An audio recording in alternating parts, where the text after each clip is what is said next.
ደውቆሮ ትለኛለህ አሁን ወያላ መጥቶ እኛ ስንቋጥር አልነበረም ምናምን እኛ የራሳችን ነጥብ ምን አገባን ይላል ከጨዋታ በፊት ግን እንዲህ ብሎ አጣብሮ ምናምን ፍሬውን ይዞ የቀጠለ ሶፖል ምናምን ከተው ልክ ፍሬውን ሲያፈራርጡለት አሁን መጥቶ ምን አገባኝ እና እኔ አገባኝ ወይ እኔ ወያላን ከራሴ በላይ ነው ውሻ ብለህ ስደበኝ መጥቶ ለዚህ ካላለ በቃ እኔ ምንም መጣወቀው ከወያላ ጋር ታለ ምን እንደሚጣው አይደለም ግን ይሄን አቃለው ነው ፉሏ የሚሉት ቡድን ጀማው አይደለም ለ90 ደቂቃ ይቅርና ፉል ታይም ማለት ነው ለ45 ደቂቃ እንኳን አይሆንም ለፈርስታፍ እንኳን ማይሆን ቲም ነው ማንዬ ቋጣሩ እየባከንን ያለ ነው አንተ የሚቋጥር እከክ ለንደንን አሰዳቢ ሆነ ቡድን አንተ ምን አይነት ቡድን ነው በእናት ነቃ ደንገጥ ብሎ አይጫወቱም እንዴ እኔ እኮ ደሞ መቋጠሪ እንደውም ቀይራለሁ ወደ ሊቨርፑል ነው የሚዞረው ምንም አታመጣም አዳም አው ቋጠሩን ወደ ሊቨርፑል አዞራለሁ ምን ታመጣለህ ሰንደርላንድ ቋጠራለሁ ምን ትሆናል በቃ መብቴ ነው ጩጮ ለዛሬ ይለፍ ምንም ማለት እኮ አይደለም ግን ሰከንድ አፍ ምን እንደሚፈጠር ምን ይታወቃል 6 ቢገባ አይታወቅ አባቴ ዋናው ነገር የኔ ቡድን ማሸነፍ ገብቷላ ዋናው ነገር የኔ ቡድን ማሸነፍ ነው ቀላል ሰው እንዳልመስለ ቴንኪው እሱ ደደኔን ማንቸስተር ሲቲዎች ተመልሰዋል አስፈሪው ማንቸስተር ሲቲ ተመልሷል የዘንድሮን የፕሪሚየር ሊግ ዋንጫ ደግሞ ያነሳል የሆነ ሰፈራውን ብርድ ጀምሯል ቁርጥማት ምናምን ጀምሯል ነገ ደግሞ በቋጠሮ እናስጥለውና በ3 ፖይንት ይሆናል ዘንድሮ እንዳትለቅ እኔም ከናንተ ጋር ነኝ ይሄው እየታሟረለ በየሰፈሩ ምናምን የሲቲ እንትን የተባልኩ አዎ ሲቲ ይሄንን ዋንጫ እንዲያነሳ ፈልጋለሁ ደግሞ ያነሳልም በቃ አይቼዋለሁ ምርጥ አቋም ላይ ናችሁ እንዳትለቁ ይሄንን አቋማችሁን ይዛችሁ እንድትቀጥሉ ነው የምፈልገው የዘንድሮን ፕሪሚየር ሊግ በልታችሁ ፔፕ ጋርዲዮላን በክብር ሸኝታችሁ የሚቀጥለው አመተኛ ወደ ዋንጫ ፉክክር ስንመለስ እንድንፎካከር ፈልጋለሁ በጣም ነው ናፈቃችሁኝ የዋንጫ ፉክክራችን ያፈትጋ ያንን የመሰለ ቢዩቲፉል ፉትቦል ናፍቆኛል ዣቢ አሎንሶን አምጥተን እኛም ተጠናክረን እንመልሰዋለን ያንን ጎልደን ኤራ ሊቨርፑል ሲቲ ኤራ ሲቲ ፑል ኤል ክላሲኮ የተባለለትን እና እንዳትለቁ ምርጥ ናችሁ በሚገርም ሁኔታ ኤርሊንግ ሃላንድ አስቆጥሯል ሴሜንዮ አስቆጥሯል ምርጥ ብቃት ላይ ናችሁ እንዳትለቅ ሚዜያችሁ ይዘጋጃል አታስቡ ወገቡን በመቀነት አስሮ ሽርጉድ ብሎ ያስተናግዳችኋል እና እሺ ማን ሲቲ ከጌሙ በፊት የጠየቁትን ጥያቄዎች በሙሉ የሰር ብሎ መልሶልኛል ፈርስት ሃፍ ጌሙን ገደለው እንደውም እኔ ሰከንድ ሃፍ ይገለዋል ፈርስት ሃፍ አግብቶ ማግባት አለበት ሰከንድ ሃፍ መግደል አለበት ጫና መቋቋም አለበት ክሊን ሺት መጠበቅ አለበት ሁሉንም ፔፕ ራሱ በጣም እርግጠኛ ከመሆኑ የተነሳ ተጫዋቾችን እንዲያርፉ ሰከንድ ሃፍ ላይ ከ60 ደቂቃ ጀምሮ ያርጋ ወጣች ገባችሁ አይደል ፉልሃምን ማይረባ ቡድን ምናምን ከማለት ይልቅ ሲቲን ክሬዲት መስጠት ነው የሚያስፈልገው መልእክት ለነገ ጨዋታ ለአርሰናል ሆዬ ብሎ መልእክት ልኮለታል አርሰናል ደግሞ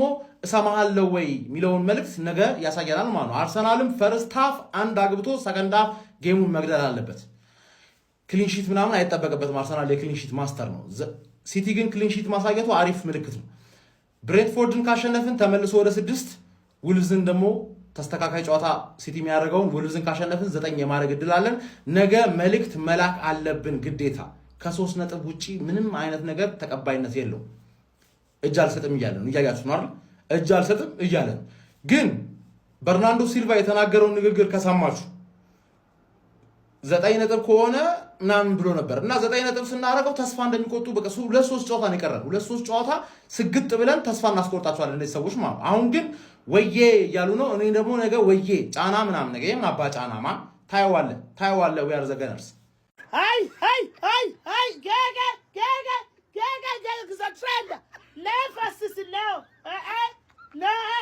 ከጨዋታው በኋላ ያልተጠበቁና አነጋጋሪ መግለጫዎችን ተመልክተናል ለባጭሩ አስቀናቸዋለሁ እናንተ ይሄን ቪዲዮ በደም ኮፒ ሊንክ ሪፖስት እያደረጋችሁ ለወያናውና ለሼባው ደጋፊ ታደርስልኛል በደም ኮፒ ሊንክ ሪፖስት ሼር ያደርግ ለሁሉም ታደርሳለህ ማለት ነው የጨዋታው ማን ኦፍ ዘ ማች ተብሎ የተመረጠው በርናንዶ ሲልቫ ከጨዋታው በኋላ እንዲህ ተናግሯል ማንቸስተር ሲቲ ተመልሷል እኛም ተመልሰናል ተናግሯል እዚህ ጋር ደግሞ ሌላ ተክሷት ሌላኛው ጨዋታው ማን ኦፍ ዘ ማች መባል የነበረበት ወርልድ ክላስ ዲፌንስ መሆኑ ያስመሰከረው ማርክ ጉዌ ከጨዋታው በኋላ ጋዜጠኞች 90 ደቂቃ ሙሉ አንፊልድ ላይ ደጋፊዎች እየጮሁ ነበር ምን ተሰማ ሲባል የነሱ ጨዋታ የተሻለ ጨዋታ እንጫወት ረድቶኛል የሚገርም ጨዋታ ተጫወትኩት ሊቨርፑል አንፊልድ ላይ መሸነፉ ሳይቀር እዚህ ጋር ደግሞ ሌላ ሽንፈት ማለት ምን አይነት ንግግር የተናገረው አንፊልድ ላይ ሄደ ቺል አድርገህ ዘና ብለህ ትመጣለህ። በስመ አብ።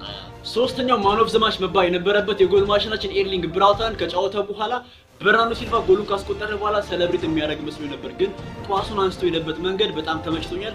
ሌላ ጎል እንድናስቆጥር አነሳስተናል ተናግሯል። አንተ አንፊልድ ላይ ሄደ አንድ ጎል አንድ አሲስት ሲጀመር ማን ኦፍ ዘ ማች መባል የነበረበት አንተ ነበርክ ትችላለህ። አክሎም ስለ ዶኖሩማ ሴፍ ሲናገር ዶኖሩማ የዓለማችን ምርጡ በረኛ ነው፣ እንደዚህ አይነት ሴፍ ከዶኖሩማ ይጠበቃል ሲተናገር ሲጀመር የሚገርም ሴፍ ነው። ይገባሻል ፓፓ። በስተመጨረሻ ማናጀራችን ፔፕ ጋርዲዮላ ፕሪሚየር ሊግ ገና አላለቀም፣ 13 ጨዋታ ይቀራል። 13 ጨዋታ ፕሪሚየር ሊግ ላይ በጣም ብዙ ነው ሲተናገሯል። ወያለው ተዘጋጅ። ሲቲ ላይ መቋጠር መጨረሻው ይሄ ነው። በቃ አለቀ። ምን ሲያንቀሸቅሸኝ ነው እስካሁን የቋጠርኩት? ምንድን ነው በራሴ ጊዜ የራሴን ጮጋራ ማቃጠል በዚህ ጭንቀት ምን አገባኝ? በራሴ ተማምኜ ፕሪሚየር ሊጉን ለማሳካት የራሴን ስራ ድምጼን አጥብቼ መስራት ሲገባኝ ለምን ቋጥራለሁ? ይሄ አውሬ የሆነ ክለብ ለቋጠሮ ማይሆን ክለብ ነው። በቃ ለቋጠሮ በምንም ተአምር አይሆንም።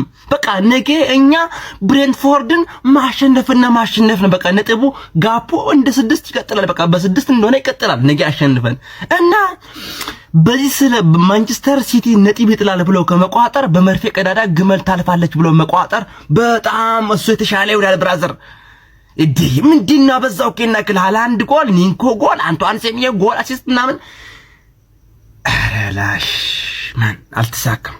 የፔፕ ጋርዲዮላ ማንቸስተር ሲቲ አሁንም ቢሆን ለፕሪሚየር ሊግ ሻምፒዮንነቱ በጽናት እንደሚታገል ምሽቱን አስመስክሯል። በተለይም ከቅርብ ጊዜ ወዲህ ጨዋታውን በመጀመሪያው አጋማሽ ብቻ ገድለው የሚወጡት የፔፕ ጋርዲዮላ ሰራዊት ምሽት ላይም በኦራይሊ፣ አንቷን ሴሜንዮ እንዲሁም ለማደኛው ኮከብ ኤርሊንግ ሃላንድ ባስቆጠሯቸው ግቦች ታግዘው በመጀመሪያው አጋማሽ 3-0 እየመሩ የወጡ የነበረ ቢሆንም የማርኮ ሲልቫ ፉላም በሁለተኛው አጋማሽ ያላቸውን አውጥተው በመጫወት ውጤቱን ለመቀልበስ እንቅስቃሴ ቢያደርጉም ሳይሳካላቸው ቀርቶ በዚህ ውጤት ጨዋታው በጨዋታው ማርክ ጉሂ ባስመለከተን ድንቅ እንቅስቃሴ የጨዋታው ኮከብ ተብሎ መሸለም ችሏል። ውጤቱን ተከትሎ ማንቸስተር ሲቲ ከአርሰናል ያለውን የነጥብ ልዩነት ዛሬ አርሰናል እስከሚጫወት ድረስ ወደ 3 ማጥበብ ችሏል። ታዲያ ይህ የማንቸስተር ሲቲ ድል ለአርሰናሎች ጫና ይፈጥርባቸዋል ብላችሁ ታስባላችሁ? ሀሳባችሁን ኮሜንት ላይ ያጋራችሁኝ።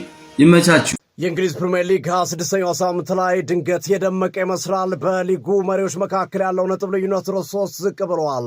ማንቸስተር ሲቲ አርሰናል አንገት ስር መተንፈስ ጀምሯል። ዛሬ ፍላምን 3-0 ባሸነፈበት ጨዋታ ላይ ከአርሰናል ጋር ያለው ነጥብ ልዩነትም ወደ 3 ያጠበበበት ሆኗል። ነገ ምሽት አርሰናል ከብሬንፎርድ ጋር እስኪጫወት ድረስ በዚሁ የነጥብ ልዩነት የሚቀጥል ይሆናል። ቀጣይ ጊዜያቶችን በጉጉት እንዲጠበቁ ያደረገና አሁንም ጋርዲዮላ ሚኬል አርቴታን ጉድ ይሰሯቸው የሚለው ጥያቄ በድጋሚ እንዲነሳ አድርጓል። በቶፕ 4 ያለው ክርም እንደገና ደምቋል። ሊቨርፑል ማሸነፉን ተከትሎ 4ኛ ደረጃ ከሚገኘው ማንቸስተር ዩናይትድ የነጥብ ልዩነቱን ወደ 3 ዝቅ አድርጓል። ከቼልሲ ጋር ደግሞ በ1 ነጥብ ሆኗል። ባለፈው ሳምንት ሊቨርፑል በመሸነፉ አምልጦት የነበሩትን ማንቸስተር ዩናይትድና ቼልሲን በዚህ ሳምንት አቻ በመውጣታቸውና ሊቨርፑል ማሸነፉ መልሶ የደረሰባቸው ይመስላል። የወራጅ ቀጠናው ፉክክርም ደምቋል፣ ሙቋል። ኖቲንግሃም ፎረስትም ዛሬ ነጥብ ጥሏል። ዌስትሃም ከወራጅ ቀጠና ለመውጣት የኖቲንግሃም ፎረስት የሊድስና የቶተንሃምን ጨዋታ ውጤት አሁንም መጠባበቁን የሚቀጥል ይሆናል። የእንግሊዝ ፕሪሚየር ሊግ 26ኛው ሳምንት ላይ ድንገት እንደገና እያማረ እየደመቀ የመጣ ይመስላል። እንደነበረ ጨዋታዎቹ ሊቨርፑልም ድል አድርጓል። ሲቲም ፉላምን ደፍቆታል። የተመለከታችሁ ጨዋታው እንዴት አገኛችሁ? ታሳብስጡበት። የፕላስ ምልክቱ በመጫን ፎሎ ያድርጉ። ብሬንፎርድ ከአርሰናል ነገ ምሽት በሚደረገው ጨዋታ በቀጥታ ስርጭት እንገናኛለን። እስከዛው ዩቲዩብ ቻናላችን ሲዲ ስፖርት ሰብስክራይብ እያደረጋችሁ ቆዩ። መልካም ጨዋታ፣ መልካም ውጤት እንመኝላችኋለን። ስለ ጨዋታዎቹም ሀሳባችሁን ስጡ። ይመቻችሁ። ያው ደግሞ መጣ ተመልከት መጣ። አይ ይሄ ቡድን ከኛ ጋር ችግር አለበት። ጀሞ ከኛ ጋር ቂጣችን ስር ምንድነው የሚሰራው? ሁሌ እኮ ነው በቃ እኛን ከተከተለን ከስር ሁሌ እየመጣ እናገኘዋለን። ጀሞ አይ ምን አይነት ቡድን እንደሆነ